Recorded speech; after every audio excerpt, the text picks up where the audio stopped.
कि 23 मई 2025 को न्यूयॉर्क स्थित कोर्ट ऑफ इंटरनेशनल ट्रेड, जो यूएस कांग्रेस ने स्थापित की थी 1980 में कानून द्वारा, उसमें अमेरिका के जो वाणिज्य मंत्री हैं हॉवर्ड लुटनिक, उन्होंने एक स्टेटमेंट दायर किया है कोर्ट के अंदर। कोर्ट में उन्होंने ये बयान दिया है, और कोर्ट में बयान देना एक उसका अलग और विशेष महत्व रखता है। उन्होंने ये कहा है कि राष्ट्रपति ट्रंप ने ये युद्ध विराम करवाया, और ये युद्ध विराम इसलिए हुआ क्योंकि राष्ट्रपति ट्रंप ने भारत के सामने और पाकिस्तान के सामने अंतर्राष्ट्रीय व्यापार का गाजर जो है ट्रेड टैरिफ का मामला उठाया, कि उन्होंने ये हमें बहकाया कि जो आप निर्यात करते हैं अमेरिका को, भारत और पाकिस्तान, उन निर्यात पर हम कर घटाएंगे। यही तो माने हैं कि लुभाने का माने तो यही है।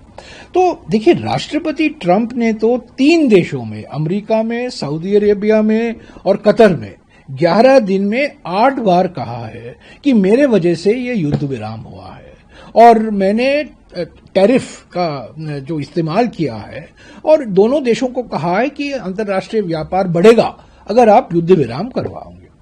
हमारे प्रधानमंत्री तो टैरिफ सुनना नहीं चाहते हैं, हमारे प्रधानमंत्री तो सिर्फ तारीफ सुनना चाहते हैं, और वो राष्ट्रपति ट्रंप सिर्फ टैरिफ की बात करते हैं, और हमारे प्रधानमंत्री सिर्फ तारीफ की अपेक्षा करते हैं। तो इस पर तो वो चुप हैं। प्रधानमंत्री ने कुछ नहीं कहा है, हमने बार बार उनसे पूछा है। राष्ट्रपति ट्रंप कहते हैं, मार्को रूबियो विदेश मंत्री कहते हैं, ऊपर राष्ट्रपति जो हैं जेडी वैंस कहते हैं, अभी हॉवर्ड लुटनिक ने कहा है, पर इस पर तो हमारे विदेश मंत्री चुप हैं, हमारे प्रधानमंत्री तो बिल्कुल चुप हैं। तो हम प्रधानमंत्री से तो यही सवाल पूछ रहे हैं। राष्ट्रपति ट्रंप जो आपके अच्छे दोस्त हैं, गहरे दोस्त हैं, लंबे दोस्ती रही है, हाउडी ट्रंप हाउडी मोदी हुआ है ह्यूस्टन में, नमस्ते ट्रंप हुआ है अहमदाबाद में, आपके संबंध अच्छे हैं, आप क्यों नहीं कहते, आप क्यों नहीं बोलते कुछ? जो बार बार कह रहे हैं कि मेरे वजह से ये युद्ध विराम हुआ है, ऑपरेशन सिंदूर को मैंने ही रुकवाया है, और जो अभी अंतर्राष्ट्रीय व्यापार के समझौता, बायलैटरल ट्रेड एग्रीमेंट जो है, व्यापार समझौता है जो जिस पर बातचीत चल रही है, उन्होंने साफ कहा है कि मैंने भारत और पाकिस्तान को, और जो भारत और पाकिस्तान को एक ही नाव में डाल दिया।